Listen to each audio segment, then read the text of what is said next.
Hello and welcome to Breaking Bad English with me, David. I would like to talk about books in this video and the books I recommend for learning English.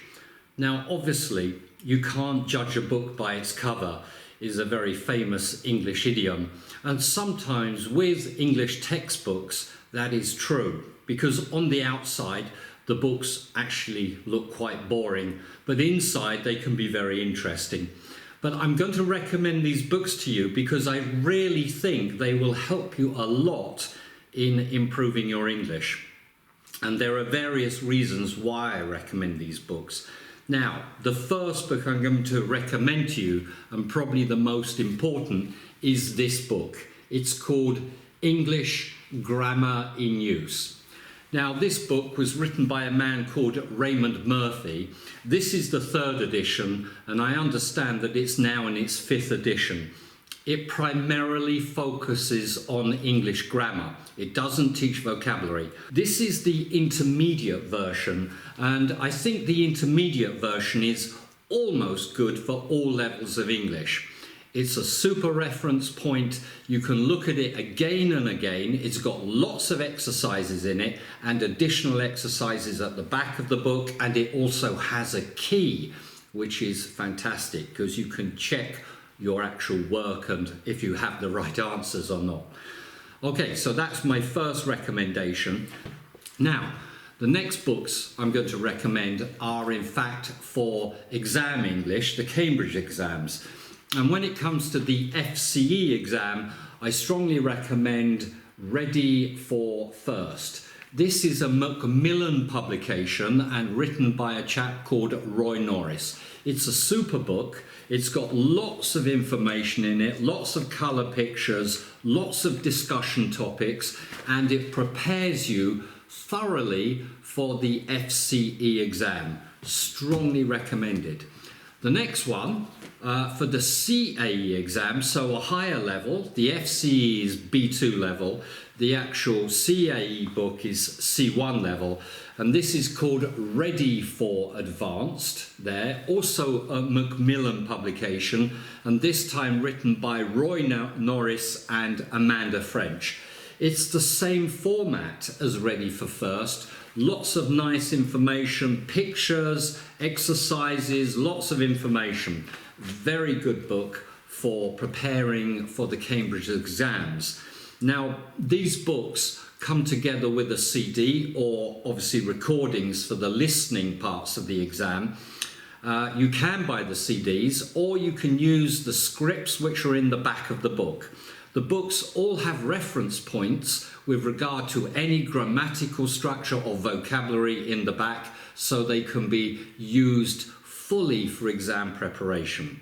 Now, you may not be taking a Cambridge exam, you might be doing another exam, for example, LanguageCert exams, and in this case, I recommend another series of books, and these are called English file books. Now, English file go from a very low level, like this, an elementary level, all the way up to an advanced level.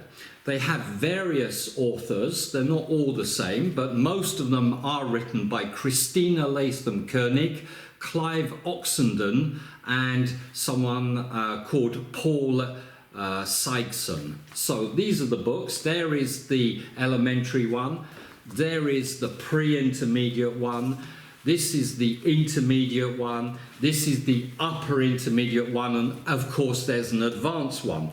Now, not all of my books are the latest editions, but you can find English file on the internet and you can order it. Obviously, books are expensive, so you need to order the right books for you and to improve your English. Now, when selecting a book, don't select a book which is too easy for you and not one which is too hard. So you need to select a book which is a little bit above your level of English. Be careful, because if it's too easy, you won't learn much, and if it's too difficult, you will become disheartened and you will lose enthusiasm for learning. So the correct level of book is very important.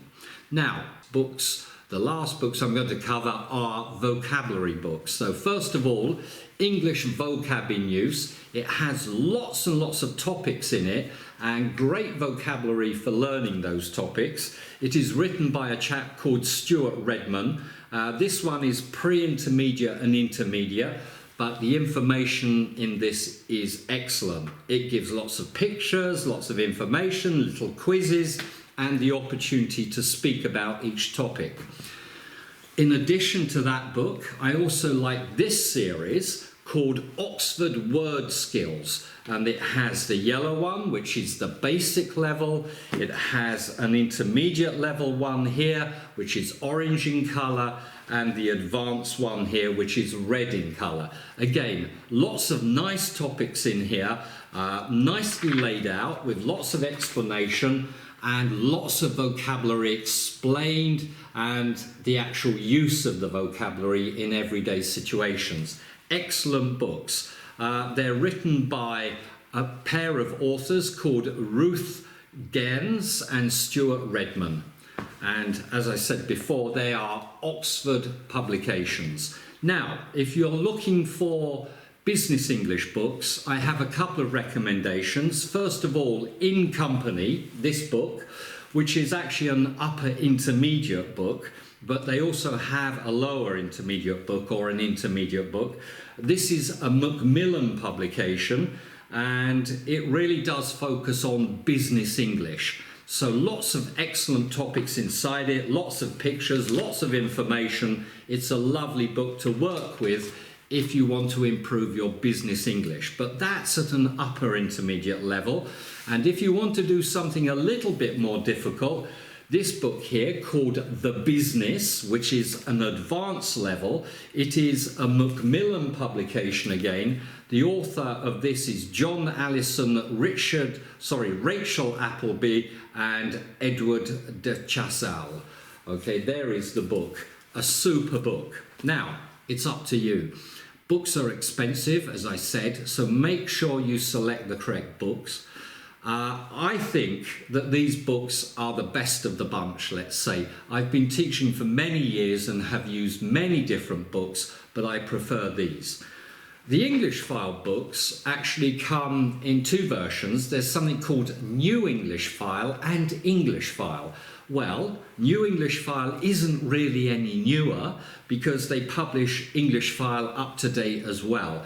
I just prefer the layout, the style of English File. It's just a little bit better for students. So those are my recommendations. If you have any comments or your own suggestions, please feel free to send me a message below this video. Okay, so that's all in this video. It was quick, but there's a lot of information. Books are important, so follow my recommendations and good luck with learning English. And don't forget to recommend my channel to all your friends and family. So see you again soon on Breaking Bad English. Goodbye from me, David. Goodbye.